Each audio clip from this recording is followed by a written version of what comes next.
Moi, je suis Solo Diadi, natif de Kribi, né ici.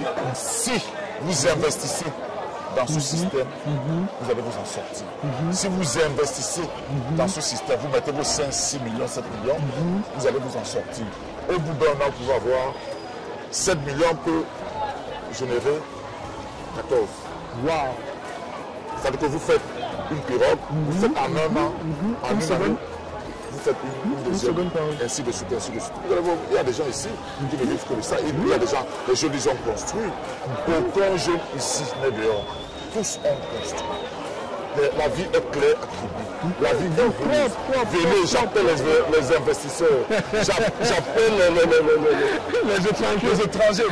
Venez à Kribi. Venez investir à Kribi parce que c'est une vie d'avenir d'ailleurs. Vous voyez le port. Voilà le port. Voilà l'autoroute. Bientôt l'aéroport.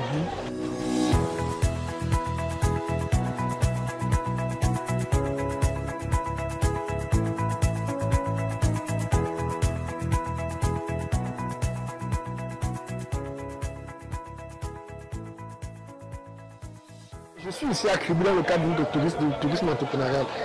Je suis débarcadère de Bois-Manga à Kribi. J'ai rencontré un monsieur qui va nous dire 2 mots par rapport à cet espace extraordinaire. Il va se présenter lui-même et puis il aura l'occasion de nous dire 2 ou 3 mots. C'est un originaire de Kribi et puis il vous dira 2 ou 3 mots par rapport à Kribi. Bonjour mon cher. Bonjour monsieur. Comment vous allez? Très bien, ça va. Dites-nous, qu'est-ce que vous voulez nous faire découvrir ici à Kribi et particulièrement au débarcadère? Qu'est-ce que nous avons? Merci. Moi je suis Solo Diadi, natif de Kribi, né ici. Et je vais vous dire en quelques mots les méandres, les déboires, les bénéfices de la ville de Kribi par rapport à notre débarcadère. En réalité, la ville n'était pas comme vous la voyez en ce moment. La ville, elle était morte, mais il y a quelques années, le débarcadère a émergé. Et à l'époque, je me rappelle, à l'époque, nos parents allaient en mer à 20h et revenaient à 7h, 8h du matin. Et à cette période-là, il y avait beaucoup de poissons. C'est-à-dire qu'on n'avait pas besoin d'aller en mer avec beaucoup de carburant. Et c'était en fait les pirogues à rame. Voilà. Donc, après ça, il y a eu le développement, il y a eu l'émergence. Et les Béninois sont venus nous accompagner. Nous avons travaillé avec les Béninois à un moment et nous avons constaté qu'il faut améliorer le système. Les amis du Bénin, il faut comprendre que vous avez intervenu beaucoup pour le développement de la pêche, disons artisanale au Cameroun. Donc, dites-vous les amis, mes frères, comment dire, à fond ensemble, donc ça va bien. Donc, mes frères vont continuer pour vous dire que j'interromps pour dire que vous comprenez comment l'Afrique est un seul peuple. Aujourd'hui, les Béninois, les Togolais pensent que les différences du Camerounais, pourtant, c'est des gens qui étaient tellement proches, les gens de nous en fait. Bien sûr. Donc, c'est le même peuple qui juste on est venu nous dire que toi tu es ceci, toi tu es cela, mais suivant la suite de l'histoire de notre frère. Alors, après l'arrivée des Béninois, nous avons également accueilli les Marseillais. Les Marseillais qui avaient des bateaux de pêche. Des bateaux de pêche. Donc les frères de Kribi pêchaient avec les Français. Et après ces Français, nous avons eu les Mauritaniens qui sont arrivés également. Les Mauritaniens. Après les Mauritaniens, il y avait les Sao Tomé, les gens de... Oui, Sao Tomé. Voilà, les frères Sao Tomé principaux. Ils sont donc arrivés. Et puis nous nous sommes assis, nous avons étudié le système de pêche. Et avant pour aller en mer, on n'avait pas les sondes. Les sondes, c'est une espèce d'appareil qui nous permettait de sonder à quelle dimension nous sommes en train de partir. À quelle dimension, à quelle profondeur nous sommes en train de vouloir pêcher. Donc on a essayé avec le temps, de développer ce système. Bon, et le débarcadère, il n'y avait pas, à l'époque il n'y avait pas les stands. Maintenant que la ville, nous avons constaté que la ville de Kribi est une ville cosmopolite, une ville de cœur, une ville d'amour, une ville, je veux dire, du vivre ensemble. Voilà. La raison pour laquelle nous avons voulu que tous les partenaires que ce soit du Cameroun, de l'Afrique ou du monde, viennent pour que nous puissions rendre tribut ce que nous voyons aujourd'hui. Alors, par rapport à ce débarcadère, il y a eu un don que les Japonais ont fait. C'est les Japonais qui ont construit tout ceci. Ah bon? Il y a près de 600 millions, près de 600, 700 millions. Donc, le don, tout ceci? Oui, ça allait à plus de 600 millions. Ils ont donc construit ce que vous voyez là. Et l'eau, à ce niveau, l'eau n'était pas ici. Ah bon? L'eau venait, je voulais dire, l'eau venait. Ah, jusqu'ici, il a pas ils ont bloqué, pour que, comme vous voyez le bloc par exemple. Donc c'est un peu ça. Maintenant, comment ça se passe le système de pêche? En semaine, nous avons 7 jours. Ok. Le programme ou la programmation de la pêche se passe à partir de lundi. Les gars partent lundi pour revenir mercredi. Ils se reposent, jeudi partent pour revenir samedi, bien sûr. Alors, donc, ils font 2 pêches par semaine. Donc de lundi à mercredi, jeudi, samedi. Et pour avoir une pirogue, il faut avoir 7 millions. 7 millions de francs. Bien sûr, 7 millions. Lorsque vous achetez par exemple le moteur, voilà Yamaha qui est là. Yamaha est en train de vendre le moteur à 2 millions. Cette pirogue coûte 400 000. 400 000, une pirogue à 400 000. Vous avez les filets. Il faut un certain nombre de filets dans la pirogue. Et par rapport au filet, vous pouvez dépenser 400 500 000 francs. Et là, ça s'accompagne. Il y a les cordes, il y a les flotteurs, il y a les plans, il y a... Donc, quand les gars, ils arrivent dans, il y a un responsable. Et par pirogue, il y a 3 pêcheurs. Un pêcheur pour guider la pirogue, l'autre pour évacuer l'eau, l'autre pour diriger le filet. Et quand ils arrivent, c'est les 3 qui tirent le filet au même moment. Donc, c'est lui qui tire, c'est lui qui émaille ou encore enlève le poisson si vous voulez, et l'autre qui classe le filet, comme vous voyez comme c'est placé là. Donc le premier pêcheur se place là pour tirer le filet, le deuxième est là pour positionner, pour enlever, l'autre est là pour arranger le filet. Donc quand ils arrivent, donc, il y a le propriétaire normalement, quand ils arrivent, on débarque le poisson et vous voyez les halls de vente. On dépose le poisson sur les halls de vente et la vente commence. Et le principe, c'est quoi? Ce qui me plaît même en cela, c'est que toute activité nourrit son homme. Oui, ça nourrit son homme.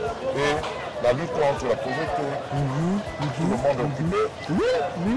On a des jeunes, lorsque vous arrivez, vous voulez faire un achat, et vous êtes avec un seau. Oui, par exemple, c'est les agents d'accueil. Là, vous voyez par exemple le petit, ils sont en train de créer le poisson. Oui, et ils gagnent quelque chose. C'est un circuit. C'est un circuit. Tout le monde gagne. Tout le monde. Le pêcheur, le propriétaire, le batteur, le responsable du débarcadère, les mamans qui achètent pour revendre, la dame qui vend les seaux à l'entrée. En fait, c'est un écosystème. C'est un écosystème économique qui a été mis sur pied où tout le monde est bénéficiaire. Personne n'est mis à l'écart parce que je vous donne le principe. Lorsque vous arrivez, déjà, vous n'achetez pas directement, on va acheter chez les, je sais pas, des bonnes femmes qui ont sans doute acheté chez les mamans, les messieurs qui sont venus de la mer, ils revendent. Et dès que vous arrivez, il y a des jeunes qui vous accueillent, ils vous demandent si vous voulez du poisson. Naturellement, ils vous accompagnent dans les stands, vous achetez, vous pouvez acheter un seau pour ceux qui vont emporter, vous achetez un seau, il y a une dame à l'entrée qui vous vend un seau, vous arrivez, une fois que vous avez acheté, vous remettez quelque part qu'on doit nettoyer. Et si vous voulez consommer sur place, on va venir cuisiner et sur place vous pouvez consommer. Vous comprenez, comme j'expliquais, c'est une forme de un écosystème qui a été très bien pensé et extrêmement efficace. Ça évite l'oisiveté, le grand banditisme. Et c'est l'une des particularités pour nous autres qui venons tout le temps, qui sommes dans les grandes villes. On est tout le temps en train de garder nos poches. Parce que, excusez-moi, parce qu'autour de nous, quand j'arrive à Douala, quand on est toujours regardé, il faut toujours regarder. Dès que tu touches un peu, la première chose, tout d'abord tes poches, pour rassurer si tout est en place. Et c'est un fait que j'ai malheureusement. Quand les jeunes s'approchent, avant quand j'arrivais nouvellement, quand les jeunes s'approchaient, j'avais tout tendance à les reculer. Parce qu'on pense qu'ils sont. Non, pourtant les jeunes veulent juste se battre. il veut prendre le saut pour aider et puis... Ces jeunes-là, c'est la première sécurité. Il n'y a aucune insécurité lorsque vous arrivez au débarcadère de Mbouamanda. C'est-à-dire que ça, pour cela, on veille à ce que tout se passe dans les normes. Ouais, ici, c'est tout le monde. Il y a eu des présidents de la République qui sont arrivés ici, par exemple. Oui, je vais vous parler du président centrafricain qui est arrivé ici. Il a mangé et les gens ne savent même pas que c'est le président. Donc pour vous dire qu'ici, tout le monde se sent à l'aise. Vous voyez, les gars, ils sont en bon point. Nous avons une structure de glace. C'est-à-dire qu'il n'y a pas manque de glace. Parce que pour aller en mer, il faut de la glace. Il faut de la glace. Donc ils font 2 jours. Voilà, ils font 2 jours. Et pour octroyer la glace, il faut aller où? On se dirige directement vers les producteurs de glace. Les producteurs de glace, voilà. Et puis on vous donne la glace, vous partez. Et je vous dis, oui, c'est le poisson. Si vous investissez dans ce système, vous allez vous en sortir. Si vous investissez dans ce système, vous mettez vos 5, 6 millions, 7 millions, vous allez vous en sortir. Au bout d'un an, vous pouvez avoir 7 millions peut générer 14. Wow. C'est-à-dire que vous faites une pirogue, vous faites en un an, en une année, vous faites une deuxième, ainsi de suite, ainsi de suite. Il y a des gens ici qui ne vivent que ça. Il y a des gens, les jeunes, ils ont construit. Aucun jeune ici n'est dehors. Tous ont construit. La vie est claire à Kribi. La vie est rose. Venez, j'appelle les investisseurs. J'appelle les étrangers. Venez à Kribi. Venez investir à Kribi parce que c'est une vie d'avenir d'ailleurs. Vous voyez le port. On a même plus voilà le port. Voilà l'autoroute, bientôt l'aéroport. Merci. Je saurais comment tu viens. Je vais te prendre un je suis content. Merci. Ça fait énormément plaisir de voir quelqu'un qui connaît, maîtrise sa ville et surtout qui vend sa ville. C'est un énorme plaisir. Donc les frères, venons, retrouvons-nous ici à Kribi. Venez découvrir le Cameroun, venez découvrir Kribi. C'est le Cameroun en miniature. Donc, généralement, j'appelle ça quoi, Pointe-en-Qui. Vous voyez le poisson, on vous pointe le poisson, on tue, on vous met dans le plat. C'est du poisson frais. Du poisson frais. Voilà ça par exemple qui sort carrément de l'eau. Ce n'est pas les poissons qui ont été congelés. Donc ça c'est les pêcheurs qui viennent directement de l'eau avec le poisson. On va aller visiter, on va lancer un coup d'œil sur le débarcadère. Comme je vous ai dit, les jeunes, ils ont transporté, ils ont déversé ici pour que la vente continue. Les dames que vous voyez là, c'est des acheteuses. Elles achètent pour revendre. Elles achètent donc pour revendre, soit sur place, soit dans des divers marchés. C'est quel poisson ça? C'est ce qu'on appelle le mbunga. Le mbunga, c'est ça. En français, c'est les valouges. Ah, les valouges. Vous savez, ça, on fait le poisson fumé. Ma bande là. Vous appelez comment? Les bandias pimentés. Pimentés là, voilà. C'est très pimenté. Là, c'est la cape également, mais c'est une cape noire. Ici, c'est le turbo. Ah, le turbo. Pourquoi turbo? Parce que lorsque ce poisson est dans l'eau, vous l'attrapez, c'est difficile. On sent une vitesse. Là, c'est le bar, vous connaissez.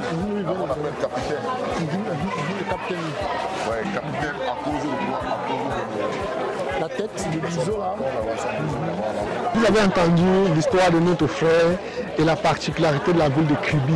C'est la raison pour laquelle je vous dirais encore et encore, c'est une ville extraordinaire. Il y a des choses extraordinaires, des choses magnifiques à découvrir dans nos villages, dans nos pays. Malheureusement, nous ne sommes pas informés. Et on a laissé les mainstream médias nous intoxiquer au point où on pense que chez nous, il n'y a que désolation, misère, douleur et cul. Pourtant, quand vous vous approchez, vous comprenez qu'il y a des choses à découvrir, qu'il y a des choses merveilleuses, des choses extraordinaires. C'est une fois de plus pourquoi je vous dis, découvrez Kribi avec nous, retrouvez-nous ici, pour ceux qui ont la possibilité d'y être, parce que c'est le moment exceptionnel et unique.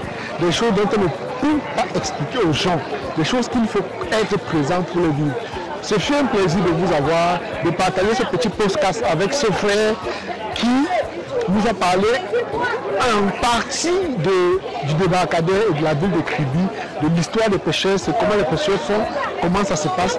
Une fois de plus, merci d'avoir été là, c'est un plaisir énorme de vous avoir. Merci infiniment. Je suis Chapeau Internet, responsable du groupe Alliance Golf depuis Kribi au Cameroun. À la FIA, je vous aime, à bientôt.